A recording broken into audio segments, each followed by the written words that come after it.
Alors qu'il a été inhumé ce lundi 11 décembre à Saint-Barthélemy où il avait l'une de ses demeures, Johnny Hallyday laisse derrière lui un large patrimoine.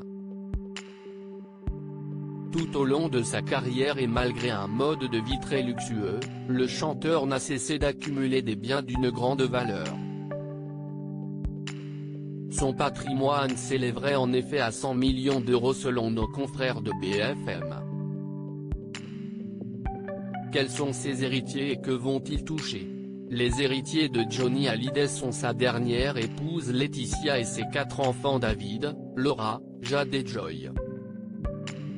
Ils vont devoir se partager des biens immobiliers mais aussi les droits d'auteur et d'interprétation du chanteur. Il faut distinguer 4 droits différents, note de la rédaction. Les droits d'interprétation sur ces 1300 titres, mais aussi les droits d'auteur et de composition, car Johnny est auteur ou co-auteur d'une centaine de chansons, puis les droits d'édition musicale, à travers ces 2 sociétés d'édition, et enfin le droit moral sur toutes les émissions, diffusions, concerts et propositions commerciales à venir. Cela représente des dizaines de milliers d'euros par an, explique Fabien Lecoeuvre, biographe et spécialiste de la chanson française auprès de nos confrères du Point. 2,5 millions d'euros par an au cours de sa carrière, Johnny Hallyday a enregistré 51 albums dont un qu'il n'a pas eu le temps de finir et qui devrait sortir dans les prochains mois. Ces redevances s'ajoutent aux nombreux contrats publicitaires et autres merchandising dont a bénéficié Johnny Hallyday.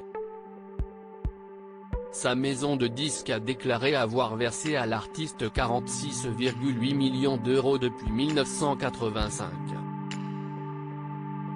Soit 37 millions pour ses disques, 9,6 millions pour le merchandising et la publicité. En moyenne, cela représente un peu moins de 2,5 millions d'euros par an.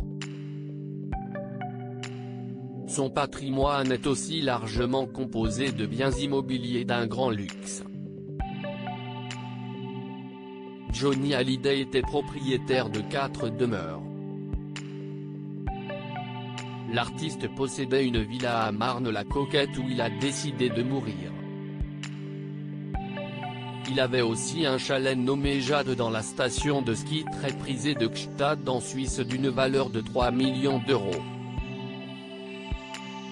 Il vivait par ailleurs avec toute sa famille dans une demeure d'un beau quartier à Los Angeles, là où Laetitia et ses filles iront de nouveau s'installer dans quelques semaines. Enfin, Johnny Hallyday était aussi propriétaire d'une grande villa à Saint-Barthélemy où il passait la plupart de ses vacances.